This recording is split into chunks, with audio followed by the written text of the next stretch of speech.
President Trump's been on a tear against the media over the past 24 hours, labeling them the opposition party after their coverage of yesterday's meeting with Democrats. It all started with a late-night Twitter storm. Quote, "The mainstream media has never been more dishonest than it is now. NBC and MSNBC are going crazy. They report stories purposely the exact opposite of the facts. They're truly the opposition party working with the Dems. May even be worse than fake news CNN, if that is possible." Then, as he's leaving for the border, Trump said this. The media, which I call the opposition party, a lot of the media, in coordination with the Democrats, they're not talking about the Democrats folding. You walked out on the Democrats. Are you going to bring them back? How can you get a deal if you're not talking? Well, I didn't pound on tables. I didn't raise my voice. That was a lie. I very calmly said, if you're not going to give us strong borders, bye-bye, and I left. I didn't rant. I didn't rave like you reported. I very calmly walked out of the room. I didn't smash the table. I should have, but I didn't smash the table. And that's the story.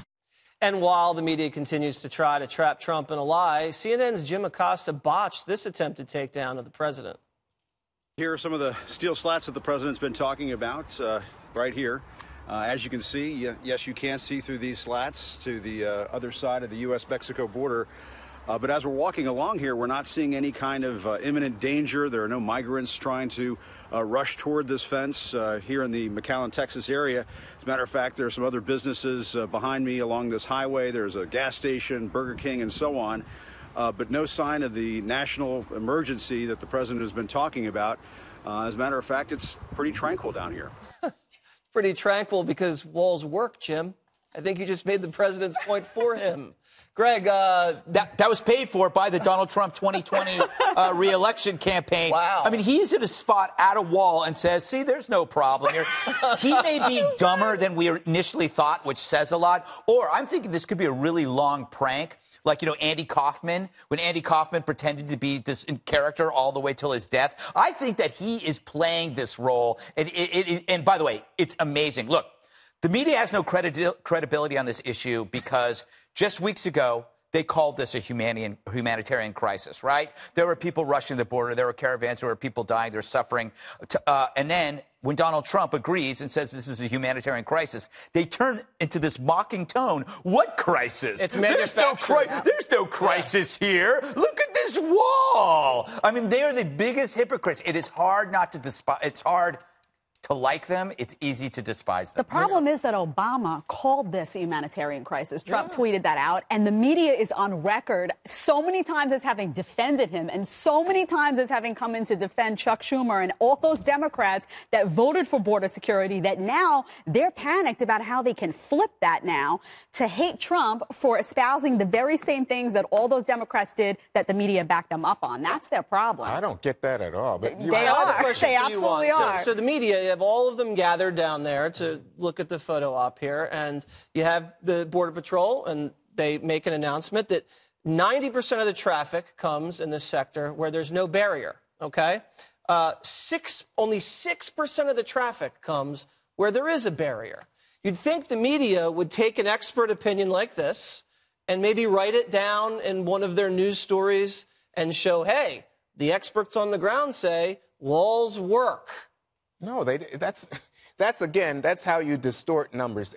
Juan, I didn't distort the number. This is what the guy said. Here's the reality. There's not a wall across most of the border, Jesse. I understand that, Okay. Juan. They have by the way, certain I didn't wall understand in a very specific sector I think that really slows down traffic. Okay, let me just say, the media went down there.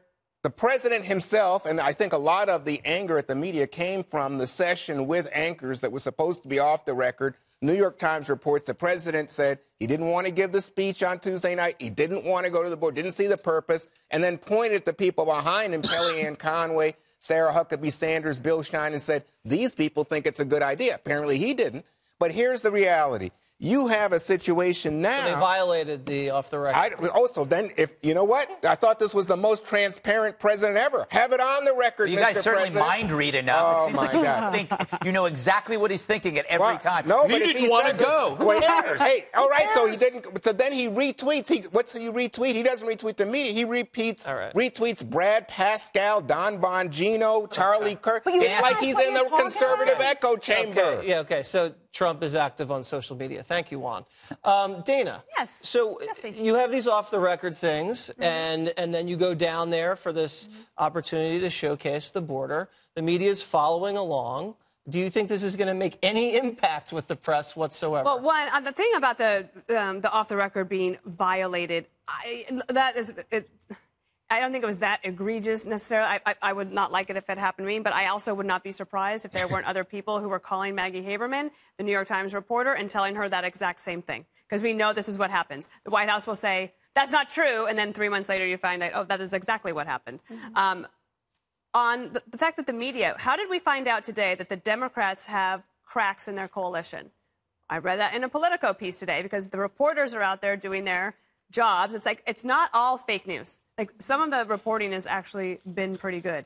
The other thing, though, that bothered me is that the other day on The Daily, the New York Times podcast, they turned this crisis thing into, the headline was, it's a crisis of his own making.